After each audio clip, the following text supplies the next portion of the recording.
Hello and welcome to the course. My name is Greg Vanderford. I've been playing chess very seriously for most of my life and studying it very hard for my entire adult life. I studied it with masters and grandmasters in Vietnam, where I live and where chess is very, very popular. There are a lot of grandmasters here. And I've got a few courses on openings on the internet, and I consider myself to be an opening expert at this point. I've studied them very, very intensely and used all different kinds of openings in my repertoire. And openings are super important, especially if you play online and you play a lot of blitz. Blitz can be a game as long as 15 minutes per side. 10 or 15 minutes is still considered blitz, and even going up to like 30 or 40 minutes per side, which means like an hour long or greater than an hour long game, is considered rapid. So traditional chess is a much longer format, and most people just don't have time to play a lot of long chess games. And so the openings have become even more important than ever before, because if you know the openings really well, you can blitz out your opening moves and be sure that you're making strong grandmaster moves that are considered to be the very best book moves that have been analyzed by computers and grandmasters for many, many years, especially in the case of this course, which is all about the Sicilian defense. This is by far the most popular opening, and yet a lot of people don't really understand it. There are lots of different lines and variations in this opening that you can go into depending on what your opponent plays. And so it's really important for you not just to know the opening moves, but to know each different variation and the key ideas behind the variation. And that way you can adapt. If you're just like memorizing opening moves, but you don't really know what you're supposed to be fighting for or what strengths that you're supposed to be getting in that position, then you're not going to be able to adapt when your opponent inevitably makes a surprise move or a move that's different than what you expected from the book. And this happens a lot at the lower levels. If people don't know the openings very well, you're going to be like, okay, I'm learning this new opening, I'm going to use it, and then your opponent varies from the opening after like one or two moves. If you know what you're trying to achieve with that opening in the first place, well, then it should be even easier to achieve it if your opponent isn't playing the strongest book moves back at you. Usually we'll be going for some control of a critical square or giving yourself certain attributes of the opening, like having an open file or strong central pawn or something like that. So when we understand those things, we can play off of that strength into the middle game.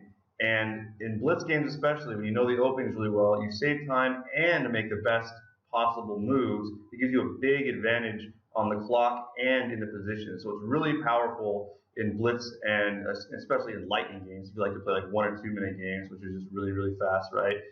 Knowing the openings might be the key skill in doing well in those types of games. You're not really thinking that much during the first maybe even 10 or 15 moves. If you're playing at a pretty high level, strong player, they will also know the openings well. So you can bust out a bunch of really strong moves, get a big advantage, and then not use up all your time on the clock. So the Sicilian defense is very, very rich. It's been played and favored by Bobby Fischer and Gary Kasparov and many players throughout time because it's fun to play. There's lots of chances for both sides. It's considered to be a sharp opening, so there's a lot of tactics involved, and it's very, very complex. And yet, you don't need to be a really strong chess player to understand its goals and how to play it. So it's popular and fun at all levels of the game, and especially with 4 or 5 key variations to it, it's really important to know them.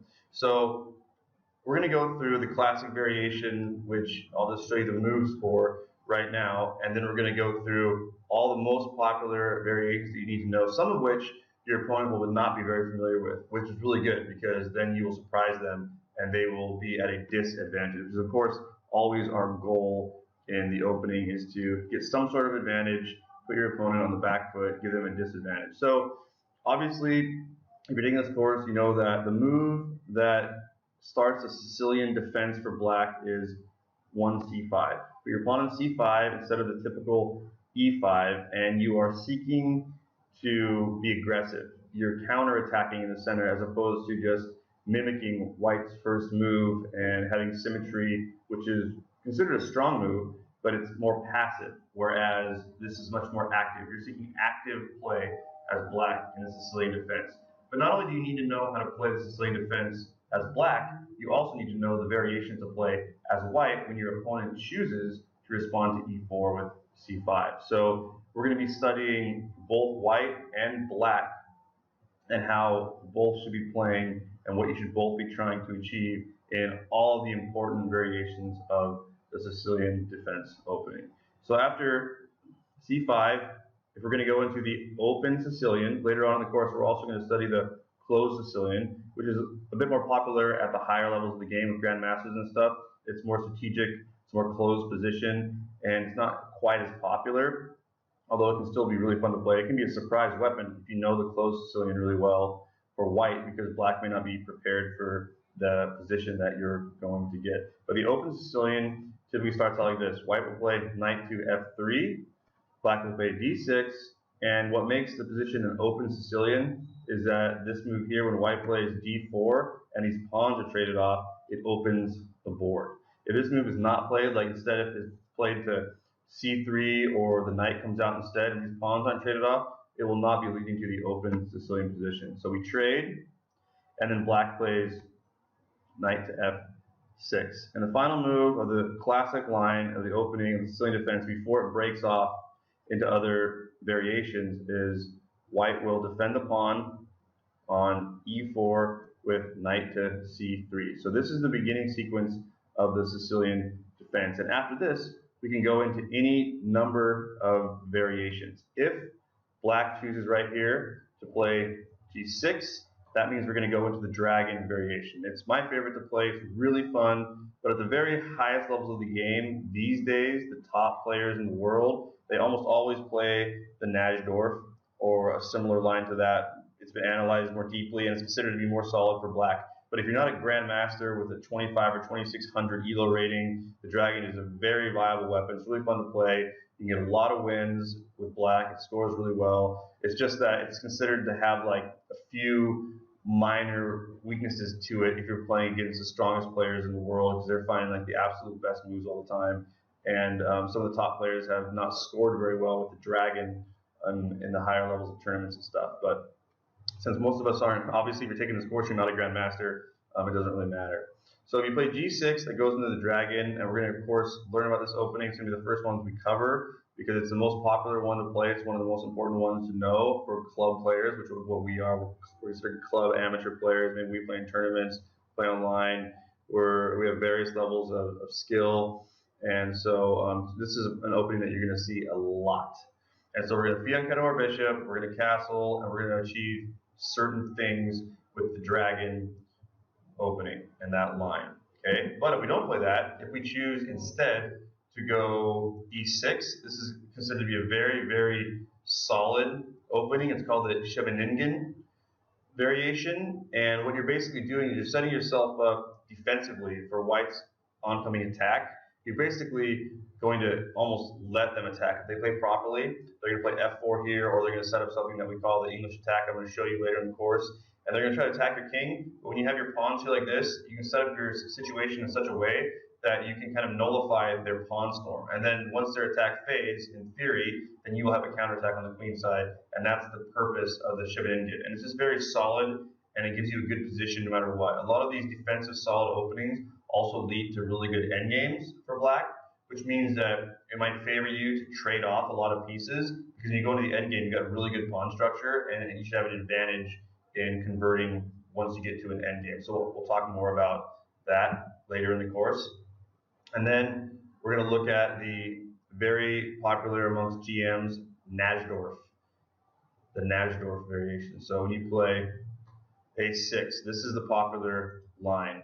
And we'll see why when we study this in depth later on in the course.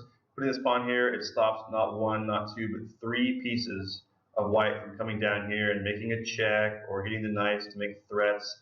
And so this stops that, and then it leads to another rather aggressive opening position, opening posture, where black has a lot of good chances to attack on the queen side while also having a really solid setup. And so this leads into the opening that Gary Kasparov and Bobby Fischer both loves to play and scored very, very well with. So that move marks the beginning of the Najdorf variation, and we will see how that one continues later as well. We're going to look at a whole bunch of different variations in each one of these openings, because you need to know lots of variations. You can't just need to know the opening moves. You need to know if your opponent plays this or that, what do you do then?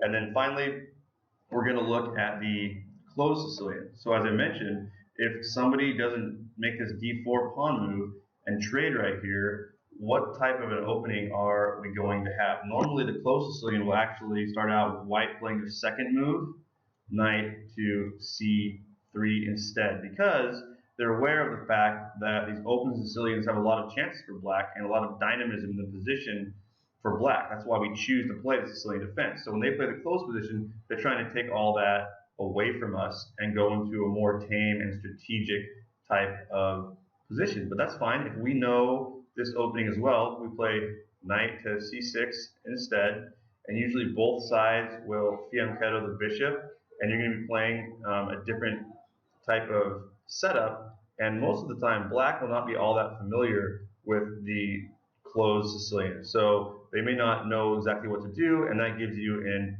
advantage. So normally we might see both sides fianchetto, and basically what white's doing in the closed position is they're giving themselves a position that looks like the King's Indian attack, which is where you fianchetto your bishop and you put your knight over here on e2 instead of f3, because later on we're going to prepare for this f4 pawn push. When the position is closed, then it's more safe to move the king's pawn forward, or any pawn in front of the king forward.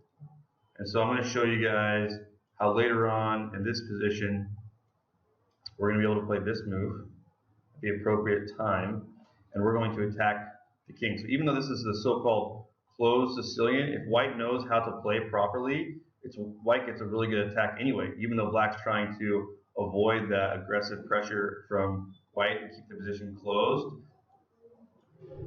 We can see that we can line up our pieces, and at some point, depending on what moves are played in at one point in the game, we will be able to maybe break open the king position and attack the king on this side. So we're going to go into a whole bunch of different lines of this opening as well. So the Sicilian defense is really fun. There's a lot to know. It's never ending. And the more you learn how to play different variations, the more you're going to enjoy playing in blitz games, and the better you're going to score. So I hope you guys enjoy the course. And the next lesson, we're going to go straight into the dragon variation.